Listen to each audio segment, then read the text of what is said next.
Coming to a YouTube channel near you.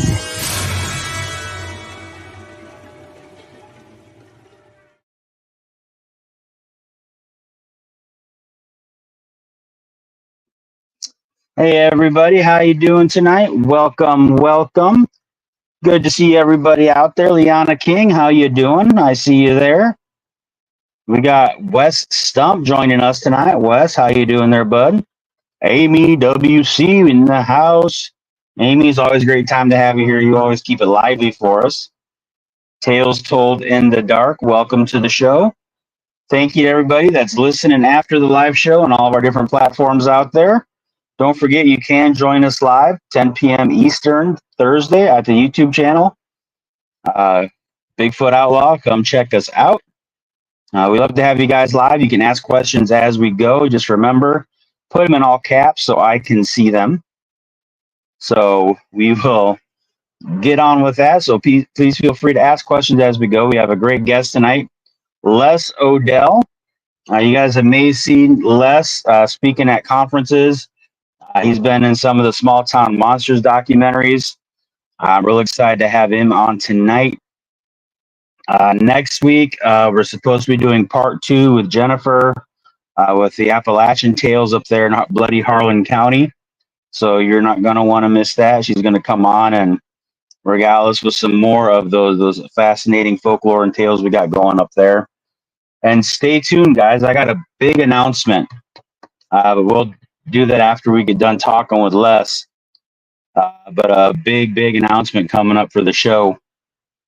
You guys are not going to want to miss that. But first, let's go ahead and bring Les on, and let's find out what he's got going on tonight. Hey, Les, how you doing, bud? I'm doing good. How you doing, Justin? Doing all right, man. Doing all right. Go ahead and introduce yourself for somebody that may not know who you are. Okay. What you do, where you come from, all that kind of good stuff. I just want to let everybody know I can't get into the chat for some reason. It won't let me in. So, I just want to say hi, everybody. I see a couple of friends in there. I know Danny and Wes are friends of mine. So I just want to say hey and hi to everybody else. But it won't let me join the chat. I don't know what's going on. But no, my name's Les Odell. I'm from Marion County, West Virginia. Proud father. Married. Going on 12 years now. Got a granddaughter.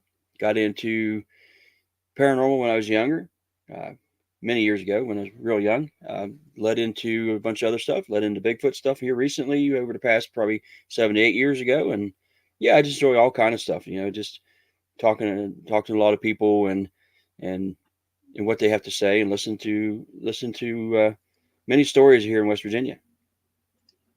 I know you guys got a lot going on over there in West Virginia, don't you? Oh, it seems to be, yes. And that's true all throughout the Appalachian region, man. It's like everywhere within the mountains and foothills, there's all kinds of stuff going on. Now, Les is being modest, guys. He really is. If you go to the West Virginia Bigfoot Museum, he's pretty much stocked that out with artifacts himself. If you go there, you see his name on just about every track cast, all the stuff in there. He's got that built up. So he's a hardcore boots on the ground researcher. The Bigfoot Museum, how that come to be is I was at the Flatwoods Monster Museum. I'm friends with Andrew that is a curator, there, and I would work with him, researching some stuff. I used to go to the Gray Barker files in Clarksburg, and I'd go through them a lot, and I would take him things that I'd find.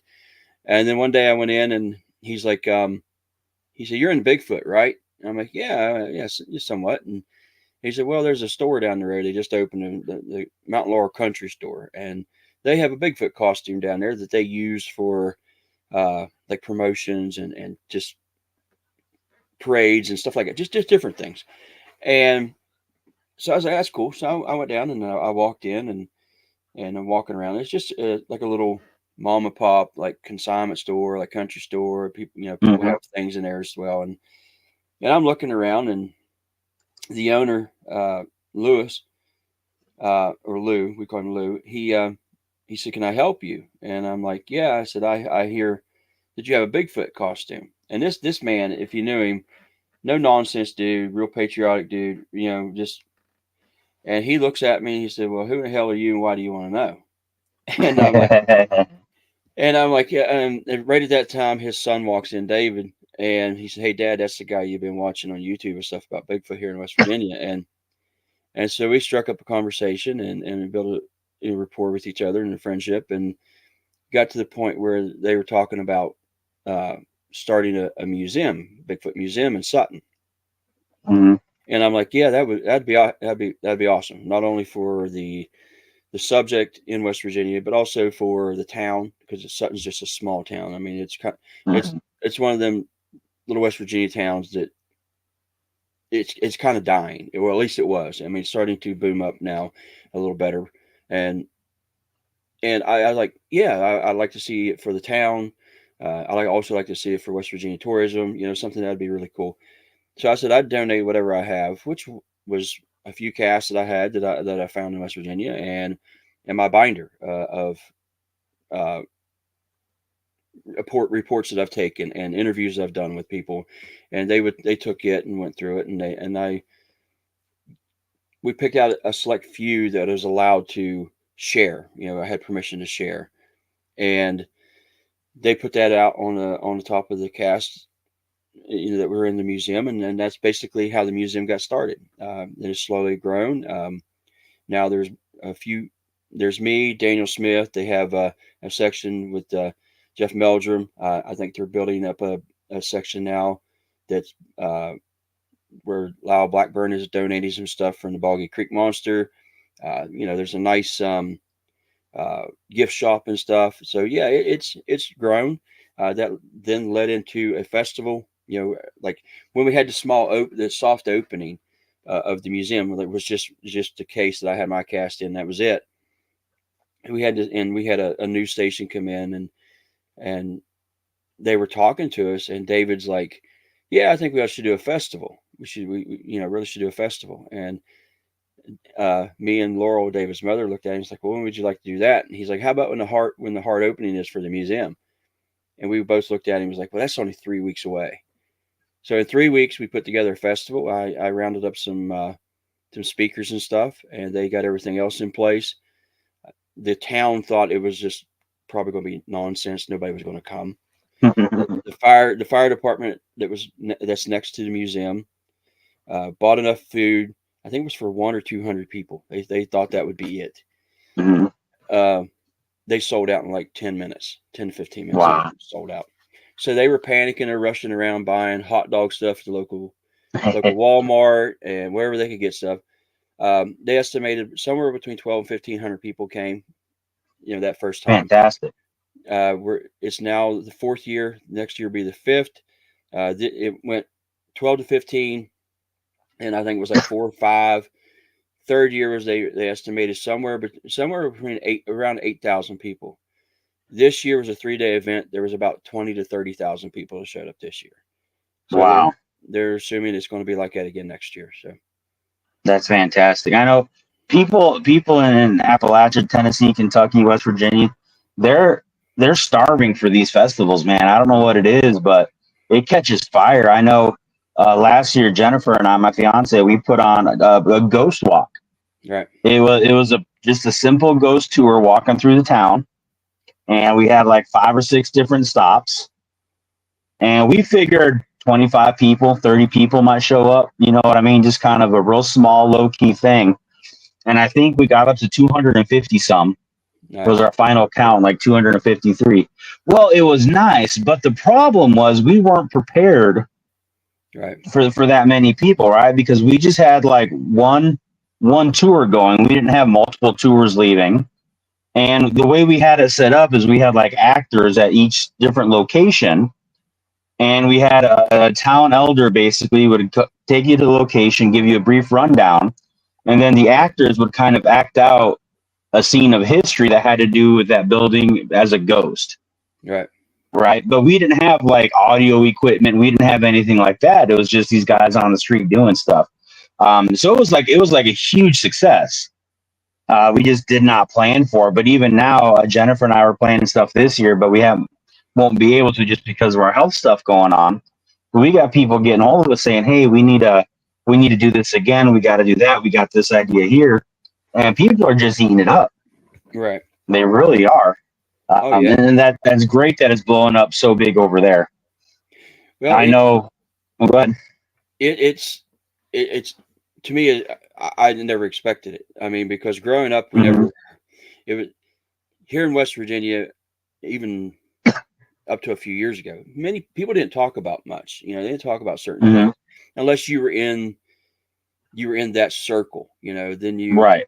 You know, yeah, the ghost hunters and stuff when it come out, that led into a lot of people to talk about more paranormal stuff, and the groups were started, and people did that. But still, you didn't have that openness that you do now, and I think that has maybe a lot to do with the internet. I'm not sure, but West Virginia is kind of behind. You know, Ohio, Pennsylvania, if for decades has been known for Bigfoot and stuff. Especially certain parts of Ohio. Sure. Salt Fork's the mecca of Ohio. Yep. And I think that is because of certain researchers. Sure. You had that area. You had Don Keating, in Pennsylvania. In certain area, you have Stan Gordon that's been there 50, 60 years. Right. But now here in West Virginia, you got people that are coming in their own as researchers, but you still have some older researchers that are still here, but have been other places too. Like you have Fred Saluga. Fred Saluga's been doing this for 50, 60 years, but he's been in West Virginia, Pennsylvania, Florida, stuff like that. Brian and Terry Seach, that once were in Pennsylvania, are now in West Virginia. They live in the Panhandle, and they are just, I don't want to say bombarding, but they are taking in that whole Panhandle. They actually put on a Bigfoot Days at Thomaston State Park. So people like that, I think, are starting, and the Bigfoot Museum and things like that are starting to bring comfort to people that actually want to share what they've experienced. And I'm happy to be part of it. I'm not saying I've done anything to make it bigger, but I'm happy to be part of it, see people coming forward and sharing their stories. And that to me, that's the fun part. The fun part is sitting and listening. That's the reason why I tell a lot of people, I don't really consider myself a researcher. I don't have an area that I go to all the time. I mean, I have a general big area that I'll go to, but I enjoy, I call myself an investigator for one. When I look into certain things, right. I also consider myself a collector because I like to collect those stories. I just like to listen. And I think I hate seeing when, or how do I want to put that? Let me rephrase that. It saddens me when I see that type of, looking, people collecting their stuff, and it's just going to the wayside. It just saddens me. Yep. People just like, oh, just miss everything. They don't talk about it no more. They don't share that kind of stuff. And that's, I think that's part of our history, part of the Appalachian culture, that we still need to have, and that's why I enjoy doing it. And I like when other people are the same way. Heather Mosier, we both know her very well. Oh yeah, that was great. She's big into that, documenting and recording, these folklores and stuff like that. So yeah, that's what I like to do. That's my enjoyment, and investigating. So right, and I think I'm a big believer in definitions of words, right? And to me, a researcher is a very specific thing. Right. An investigator is a different thing. Right. They're not the same things. Then you have like podcaster. To me, a podcaster is not necessarily a researcher. Right. The podcaster is more of like a reporter. A researcher is like somebody that goes out there and actually does research. Not necessarily just going out and trying to make contact or have activity happen, but research. When they find a footprint, they're documenting it. Right. They're documenting the environment. They're taking measurements. They're looking for track lines. They're actually gathering data. Where to me, an investigator is more like somebody that tends to show up at the scene of a crime, right? So you got a bunch of Bigfoot sightings happening. They're going to show up and report the Bigfoot sightings that are happening, right? And there's nothing wrong with that, right? They're all needed. You know, the people that research Boggy Creek or Whitehall or Momo and all this kind of stuff, they're investigators, and their role is very important. Right. And investigators can be researchers. Researchers can be investigators, but there's a distinction, I think, between the two. Mm-hmm. You know, I'm not able to get out into the woods and do boots on the ground research with my health and all that. I can't do it. But I do other types of research. I like to say what I do is I like to analyze the data that the field researchers collect. You know, so I can read the reports and I can get the anecdotal evidence. I can track all the measurements and get, you know, all that kind of stuff. I look at the hard data that people collect from the field, and that's important too. We need all those aspects to make it work, to really get an understanding of what's going on.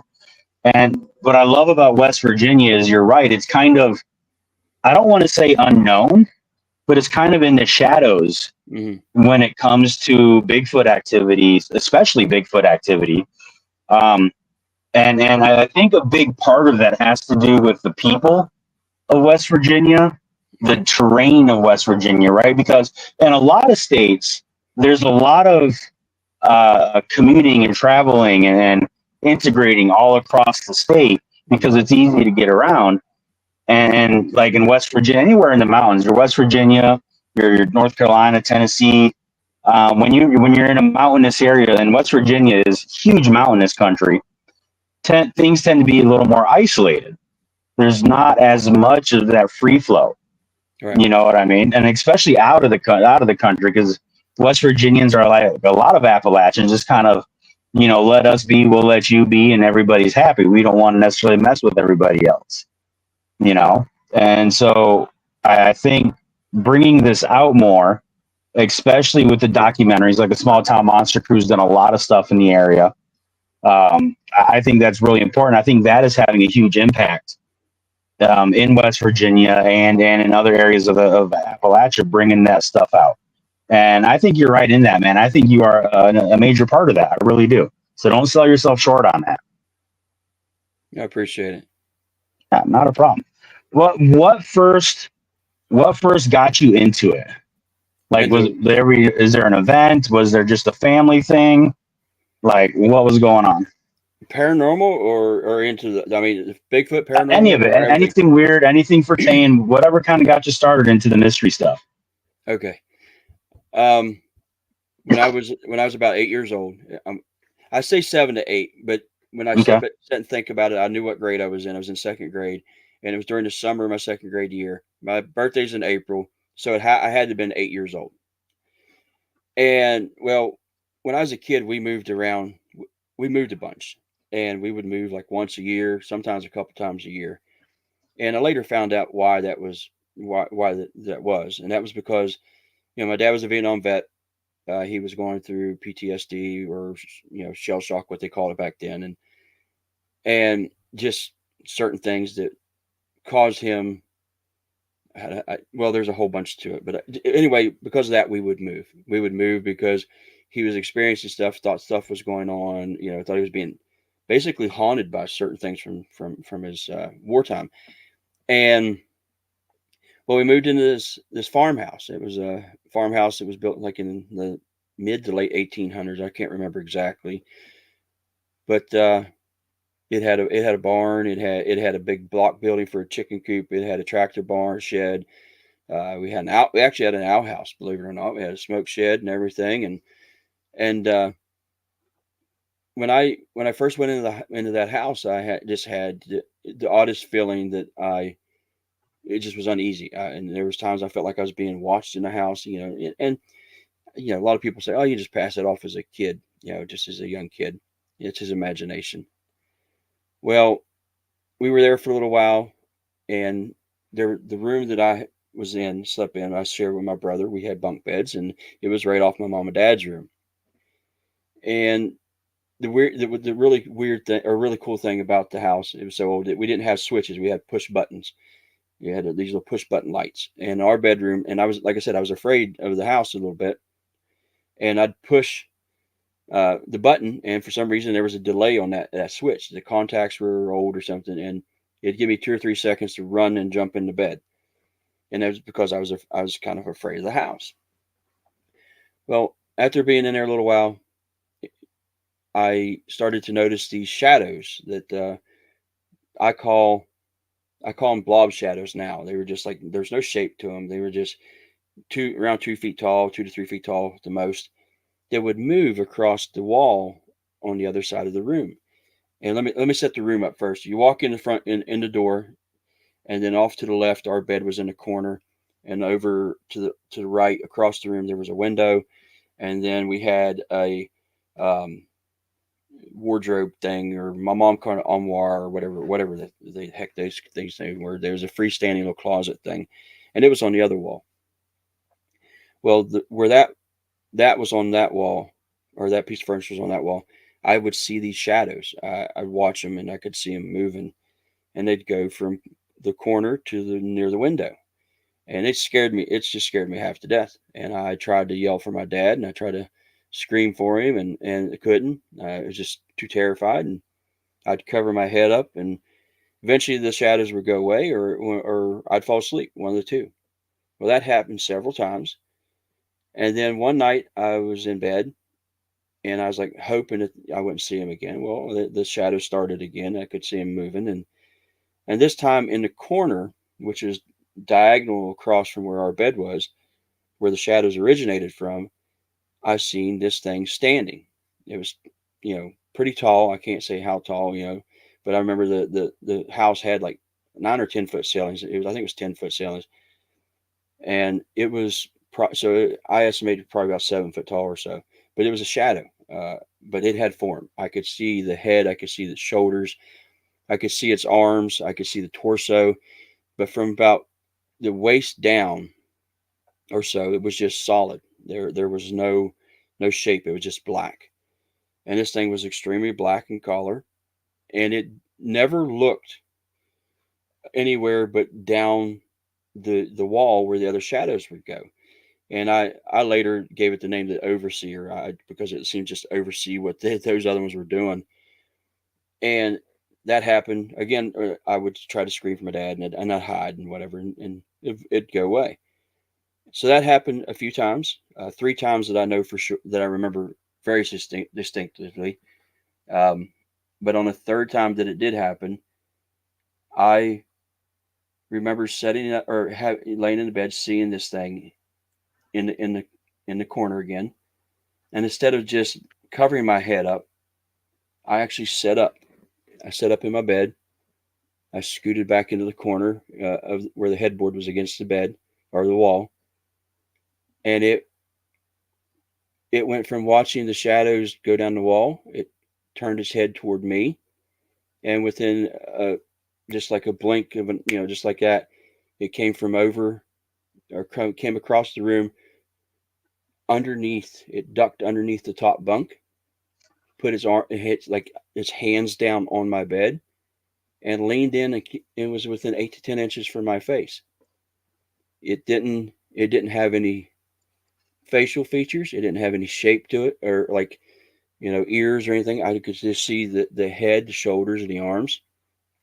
But the weirdest thing was, it wasn't black, or like a solid black like you hear a lot of people talk about shadow figures are.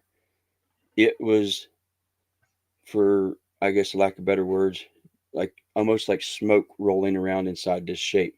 It moved. It just rolled around, and it was there for, I don't know how long it was there, but to me it felt like it was forever. But it was there probably maybe 10 seconds, or somewhere in there maybe.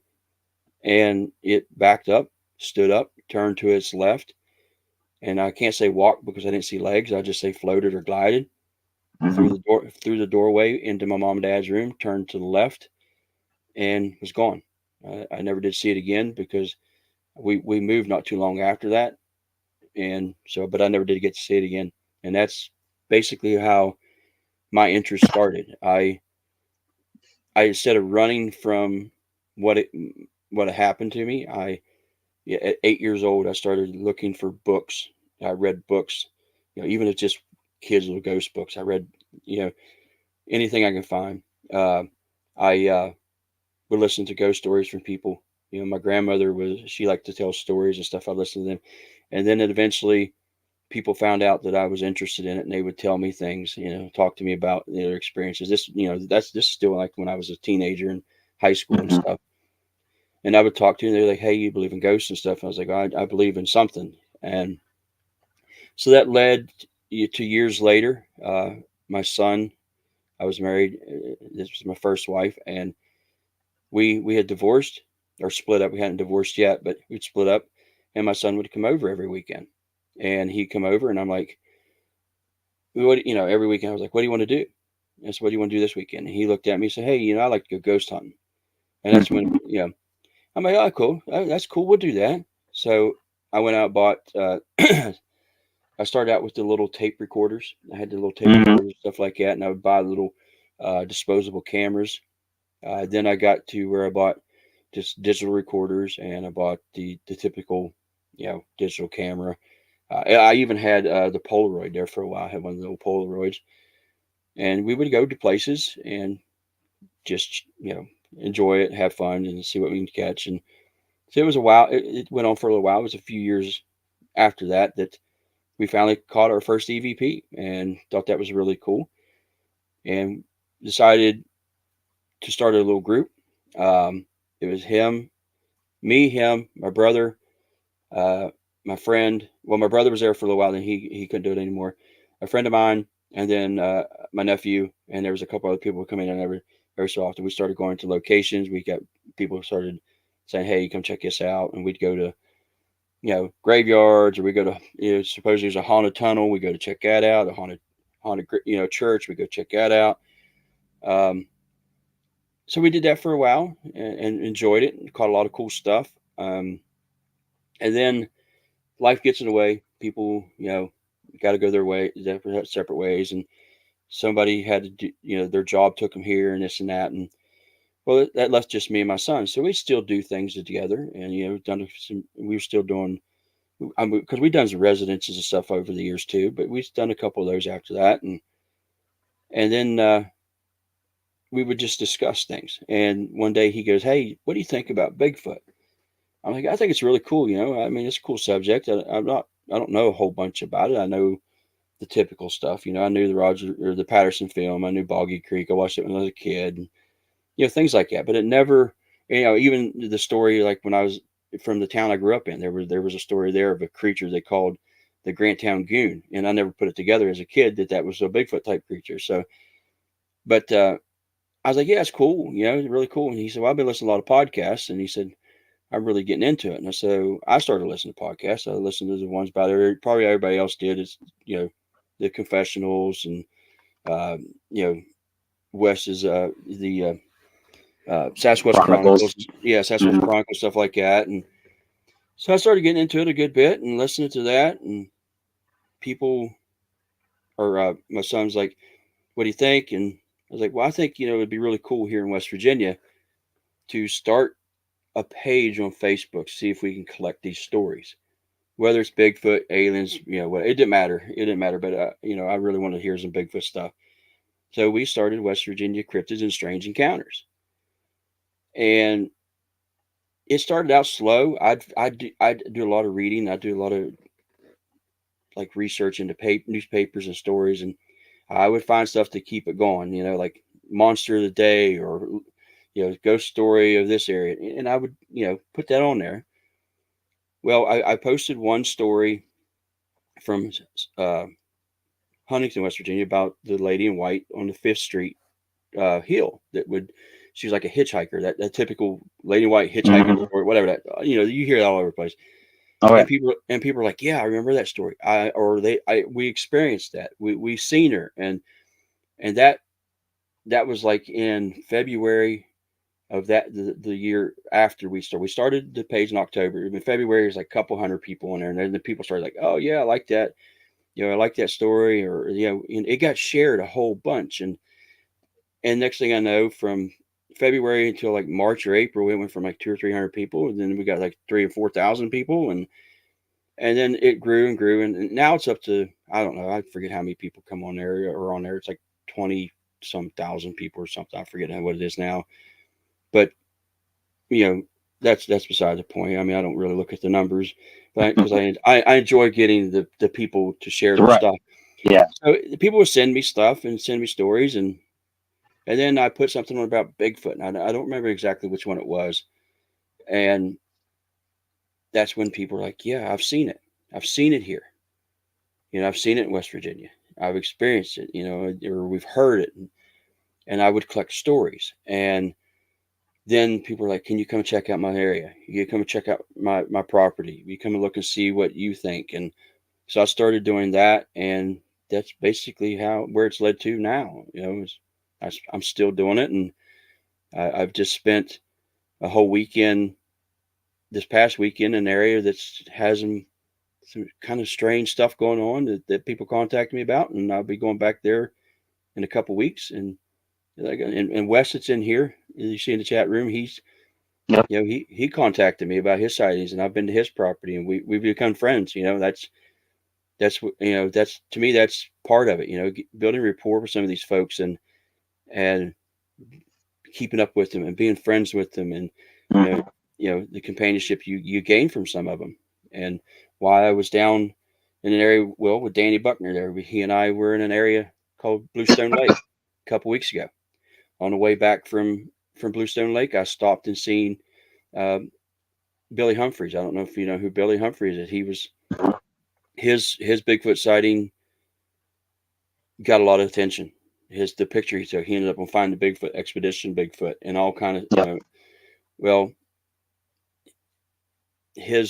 I was the first person. I hate saying it, but I was the first person on his property. I was there, investigated his sighting, talked to him several times, been there 2 or 3 times, well before any of that ever happened. And I stopped and talked to him, and he still, maintains the same story. We went over it again and everything, and we went back to the site, when we was coming back, and the blind that he was in, where him and his wife were in, that when he took the picture, it's still there. He hasn't taken it down. He doesn't like to go up there very often. And then after that, we talked. Like I said, I went on and went to West and hung out with West and checked his place. Looked around his place where he had his sightings, and that's the kind of stuff I like doing. Just meeting people and hearing those stories. And I'm not a big group guy. I'm not. But I enjoy the one-on-one stuff with people. Yeah, I'm with you there, man. That's definitely my preference. My favorite thing is going out and just talking to people. I have like all kinds of stickers on my truck, and it's all Bigfoot stuff, and I got them on the sides and the back. And I get people that just randomly come up to me in parking lots, and say, "Hey, you believe in Bigfoot?" I say, "Well, I'm a podcaster, and then I do research and stuff." Like, "Oh, let me tell you the story about what happened." And then they just right there in the parking lot, they'll just lay it out for you, or going to conferences and stuff, and the people that'll come up after you, talk to you afterwards and say, "Hey, I'd like to tell you what happened to me," and you get some wild stories. And I'm always open. I tell people I'm not just a Bigfoot guy. I look into everything. So if you have any kind of story of anything weird, I want to hear it, because I just love weird stuff, and you come up with some absolutely cool stories from people.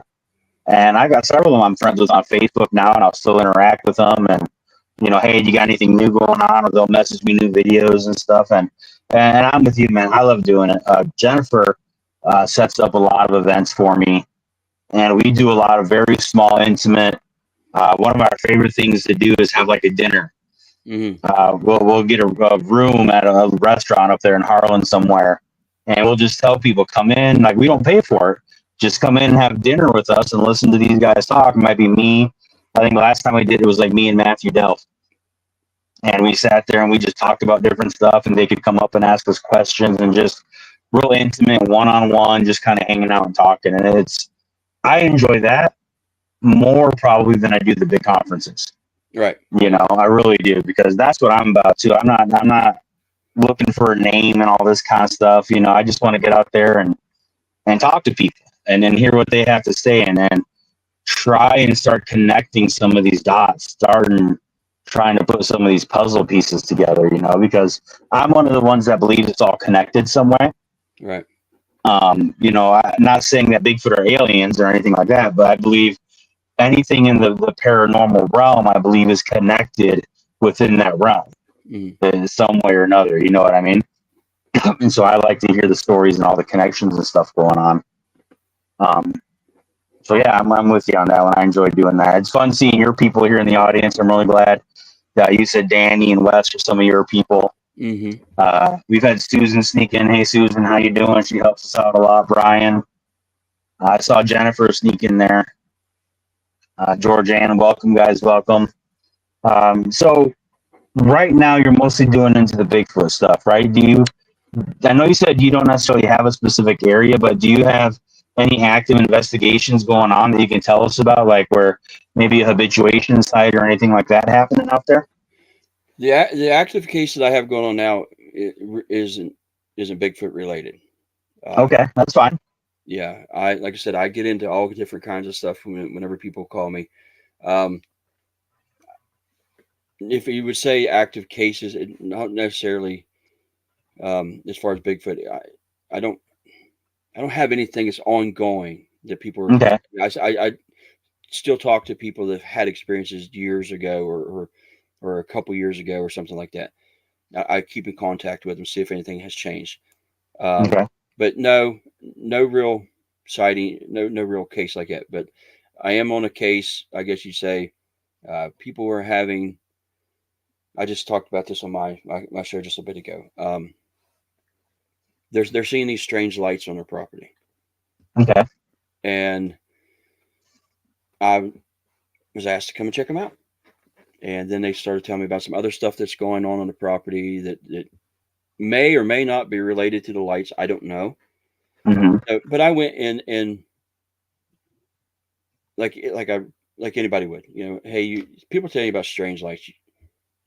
Am I going to see them? Probably not. Most likely right. not. I've been to other places and people tell me about stuff and I've never experienced anything.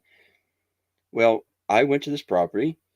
I talked to the family, talked to the mom and dad, talked to the kids. They have 4 kids, and one of the kids is experiencing stuff. When he's seeing things, and so isn't mom. But the majority or the main focus was the lights. Mm-hmm. And well, I was there almost all day Saturday. Evening came, they went inside to do their things with the kids and stuff, and I'm outside. I'm sitting in the yard, and the yard bumps up to a pasture field it's unfenced. It's just a big pasture field they cut hay on, and it's 280 some yard, 87 or 89 yards across. It's a pretty good sized field, and if you swing that around, it's a pretty good sized field. As far as open land there, and it sets on. It's like a plateau up on top of this ridge. And I'm sitting there, and about 9:30 rolls around, and I see what I think might be a plane, but I see this light, and it's moving across the sky. And so I got my phone out, and I'm, playing on video in it, and somehow I accidentally took a picture instead of the video, and I was disappointed because I wanted to watch the video and show them. It ended up being a picture. I showed her the picture, and she's like, "Yeah, that looks like what we might be experiencing. That might look like what we're experiencing." But she goes, "It's awful early." I was like, "What do you mean it's awful early?" She goes, "These lights that we're talking about usually like almost like a schedule from 10 to 12 almost every day." And I'm like, "Oh, that's kind of odd." And so I'm sitting there, 10:30 rolls around, and the husband's outside with me, and that's when I see the first light. It just pops up over in the sky, over the top of this ridge, and this ridge is right around a quarter of a mile away. It's not very tall. The house sits at 780 or 90 feet above sea level. Top of the ridge is probably about 900 feet. So these lights are only about 150 to 200 feet off the ground. They're not They're not up in the flight patterns or anything like that. Okay. Well, this light pops up, and it's bright. It's like an orange color, and then it goes out. This happens a couple times, and then one pops up, and then this other one comes up out of the trees and goes up and sits beside this other one. And I'm thinking, to myself, I'm like, what in the world is going on here? And as I sat and watched these lights, and I got them on video, but I just can't share them. They asked me not to. Right, that's fine. I've showed a few people that I'm confident with sharing them with, but they told me not to share them on any kind of social media. This one light comes up, and they don't move fast. They just move in a steady pace. It goes up, disappears. One comes from above that. The one goes from left to right. Is how I want to say. One from above it comes from left to right down. There's another one comes up from left to right, and then all of a sudden, you see in behind the trees on the top of this ridge, you see a bright orange ball showing through the tree line, and then just pops out in the sky and moves off again. And I'm dumbfounded at what I'm looking at. I've never seen anything like it in my life. I've tried to rationalize it, tried to look for a natural explanation. I've had an astronomer, how do you say it?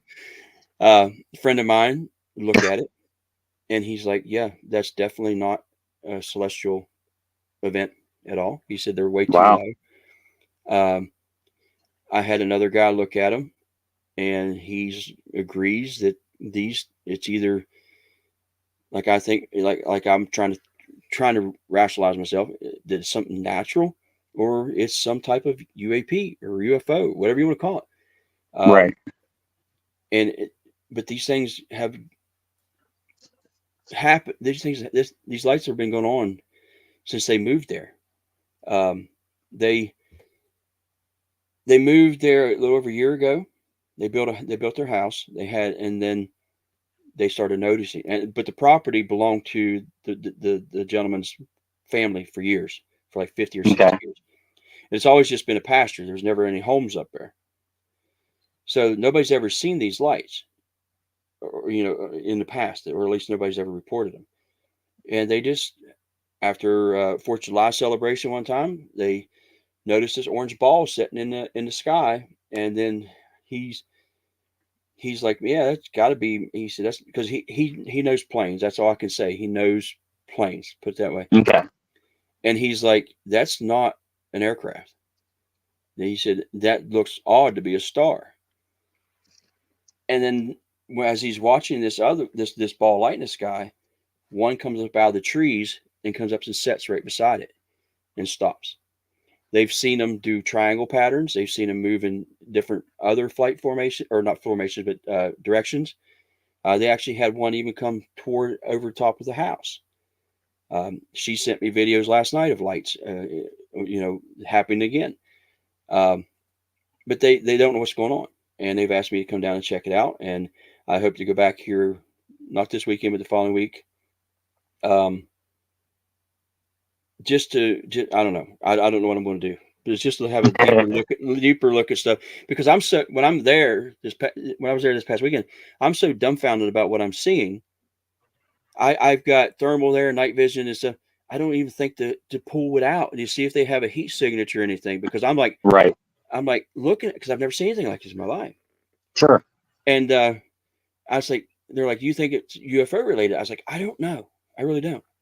And I said, I want to look to see if there's a natural explanation first. Right. So that's why I'll be going back. I mean, I even talked to a guy that's like, when he looked at him, he's like, no, he said, that doesn't look, there are what they call earthquake lights that people experience in certain areas. He said, that's nothing like it. He said that you have other lights like gas lights. They don't look nothing like that, because the flight pattern, they're not up in the air, flash on, that kind of stuff. So I want to go back. I'm going back and check it out. But here's when they asked me if it was if I think it was UFO related, and I'm like, I really don't know. And they're like, well, there's something odd that used to happen when we first moved up here. I'm like, what was that? And they said, well, at the bottom of the driveway, there was an old lady that lived in a trailer across the road. And we thought she was like strung out on drugs. And like, why would you think that? She said, and the husband's like, when we would come up to the house, when we was building the house, she would scream or yell at, I'm not really scream, but yell at them, as they start up the driveway, hey, be careful up there.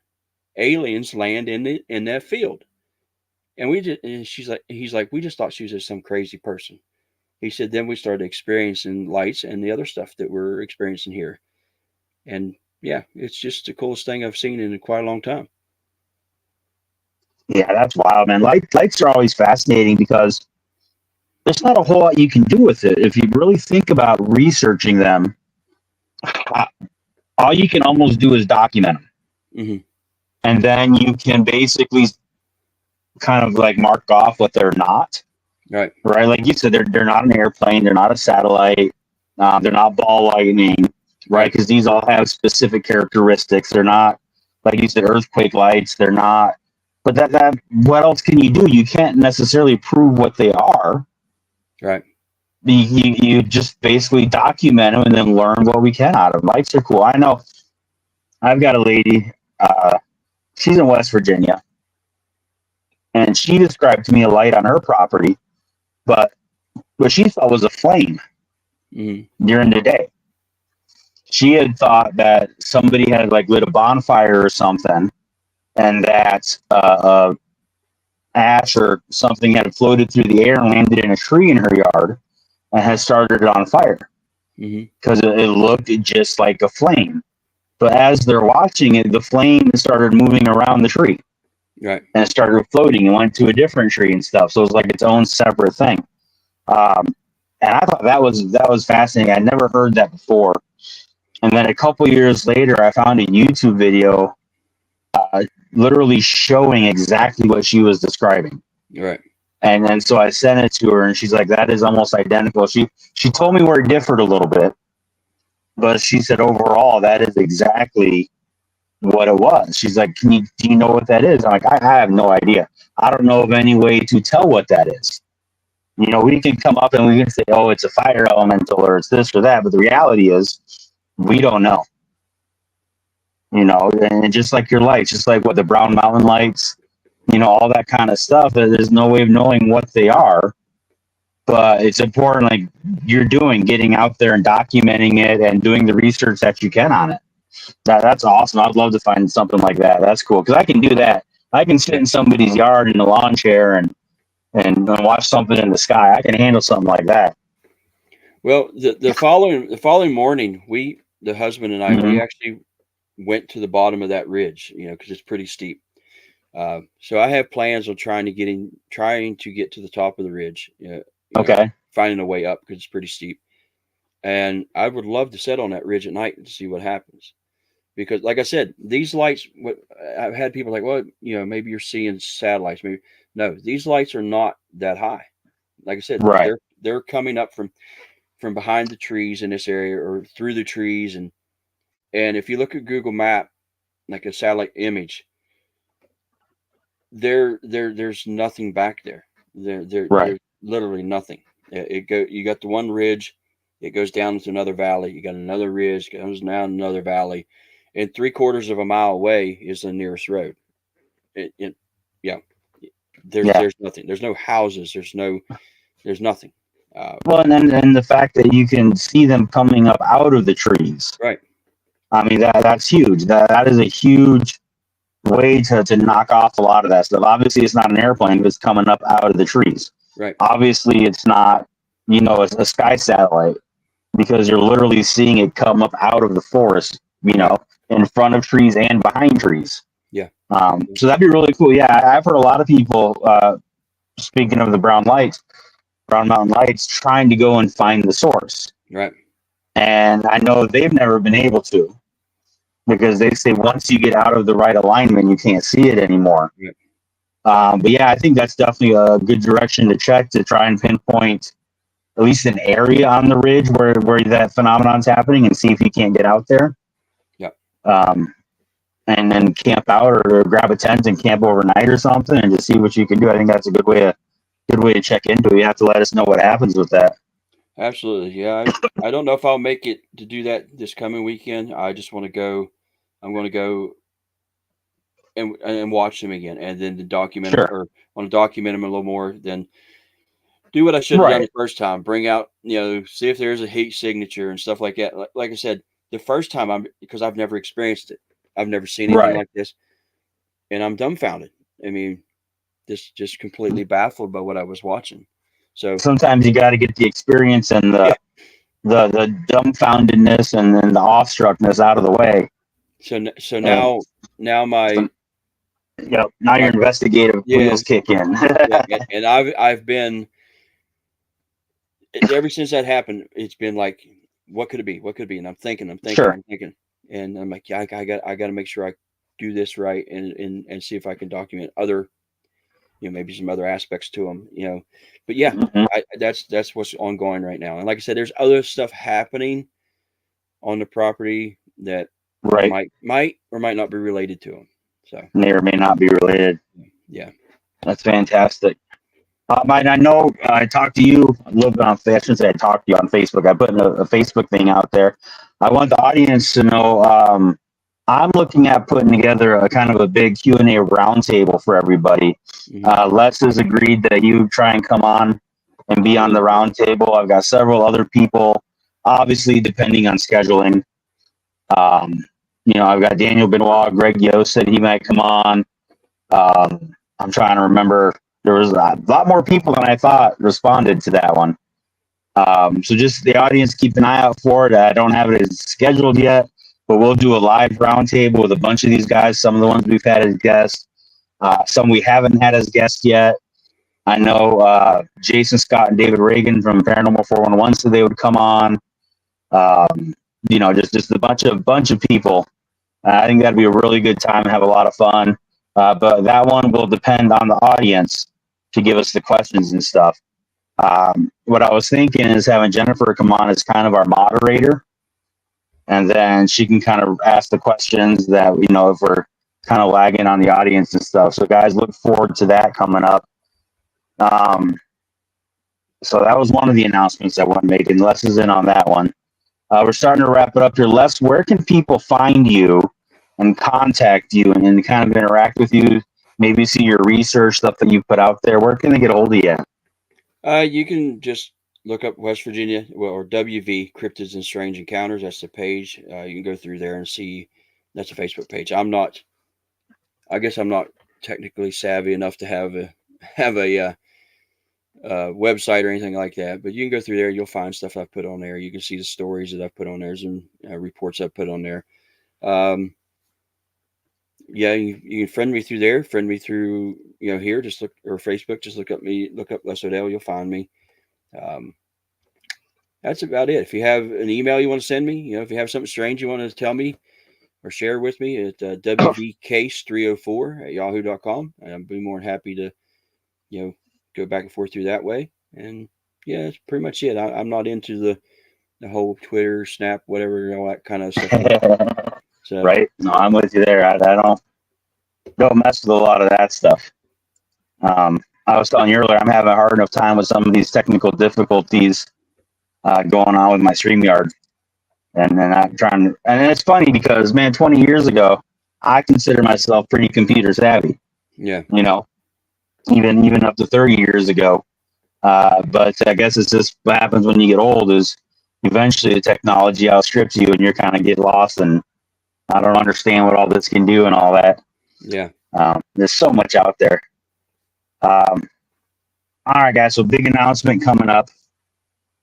Jennifer, I don't know if you're still with us or if you passed out. Jennifer, my fiance up in Harlan County, she is really involved in kind of highlighting the folklore of the area. Mm-hmm. That's one of her big passions, like you said, is bringing out the stories and the folklore and kind of making sure that stuff isn't forgotten. For our ghost walk that I mentioned, we partnered up with the Benham Coal Museum. She sent me the exact name of it here. It's it used to be the Coal Camp Commissary for the International Harvester Mine in Benham. Operated from 1918 into the early 70s. It's the Kentucky Coal Museum. They reached out to Jennifer because they wanted her to do like a story that they could put out there and publish on their website and kind of drum up some tourism, focusing on the fact that it's supposed to be haunted, right? So kind of driving that paratourism stuff that's becoming real popular. And so we talked about it and we agreed. And what we're actually going to do is I'm going to go up there for it. We're going to have potentially another ghost hunting team come in, and we're going to film. And the college that supports the museum and kind of funds most of their work is actually going to bring in a film crew, and they're going to do a bunch of promos and ads and that kind of stuff. So I talked to Grizzly guys. He's going to come in. And so me and Grizzly are going to film, and we're going to put something together. It's going to be October 5th. It's a Saturday. I think we're going to try and do some live shots. So me and Grizzly and a film crew and Jennifer and maybe a few members of this other ghost hunting team, we're going to do a live ghost hunt investigation at the Kentucky Coal Museum. So we're real excited about that. It's going to be a blast. Grizz is going to come in and bring a lot of his equipment. So we're going to have a good time with that, guys. I don't know if we're going to pre-record and then Grizz will edit and do a lot, but we'll definitely have some live stuff going on too. So stay tuned for that. It's going to be, like I said, October 5th coming up. Next week, Jennifer's supposed to be back on to talk more. We'll talk about that event a little more and then have some more of the Appalachia folklore. It's fun. You mentioned the white lady, the hitchhiking lady in white. That's very common. Like you said, Jennifer's got the story up there in Harlan County, the same thing. So it's everywhere up there. Right. So, all right, Les, thanks for coming on, man. I really appreciate it. Anything you want to leave the audience with at all? I want to answer two questions here real quick. Yep. Here, who was it? Is this Brian one? said Brian Barber. Yeah, has Mason had? Yep. No, he has not. He found his first track, possible track a couple months ago, but he does not have a sighting. Susan F says, how did so many people start having encounters all of a sudden? Susan, I believe that is partially because just the boom of Bigfoot. It's become ingrained in the culture, and I think a lot of people, for lack of better words, have let their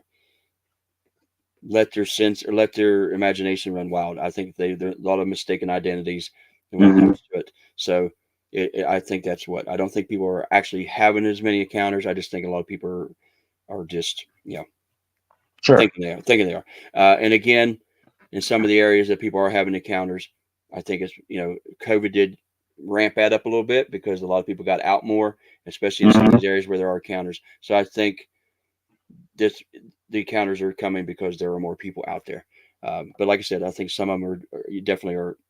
They may not mean to have misidentification or whatever, but I think that's where a lot of the hype. Yeah, I guess the hype from it. Yeah. Yep. And I would also add in there as well. I think more people are becoming more comfortable putting their sightings out there. Right. Yeah. So I think I'm with you. It's a combination of a lot of this stuff. There's more awareness. More people are willing to discuss about it. But at the same time, I know a lot of people that find a broken tree branch and all of a sudden, there's a structure. They hear a wood crack out in the woods, and next thing you know, it's a wood knock, and then it's 3 wood knocks, and then, and again, like you said, it's not an intentional thing. Yeah. But it's lack of experience and the hype and the mystique, and it's what happens. And as researchers and stuff, we have to filter through. Yeah. And kind of find out what's going on there. As our good friend Daniel Benoit would always say, you have to know what belongs in the woods first. Yep. Before you can figure out what doesn't belong. Right. And that what doesn't belong is what we're looking for. So Thanks a lot, Les, man. I really appreciate you coming on. It was a great show. It flew by. I feel like we could do this for like hours at a time and not even get bored with it. Oh, you're welcome. Thank you for having me, and thank everybody in the chat room. And absolutely, man. It was great. Thanks everybody for coming on live with us, asking the questions. Thanks for everybody tuning in on the other platforms that are listening after the fact. We love y'all. As Grizzly would say, coast to coast around the world. Y'all have a fantastic night. Have a great week. Y'all be safe, and we will catch you on the flip side, guys.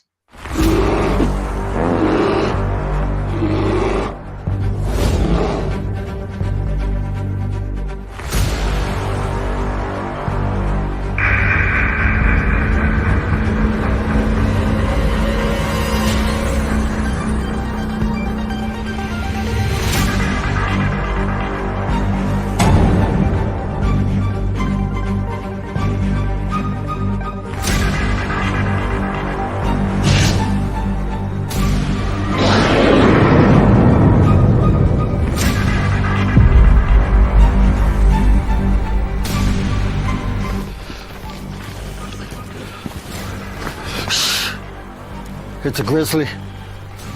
Should we get out of here? No. We're gonna watch and listen.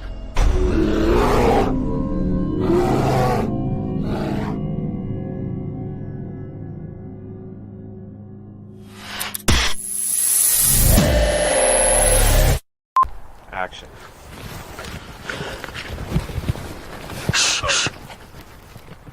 It's a grizzly.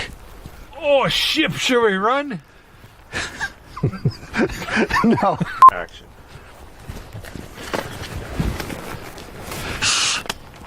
It's a grizzly. Oh, shit, should we run? Okay.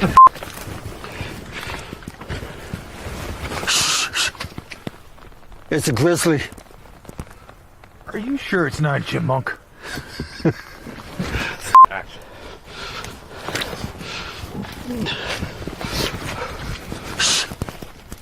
No, I'm out of here. Action.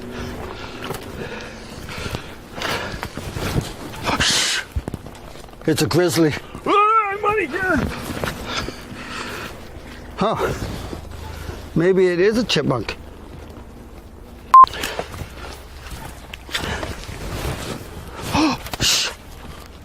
It's a grizzly.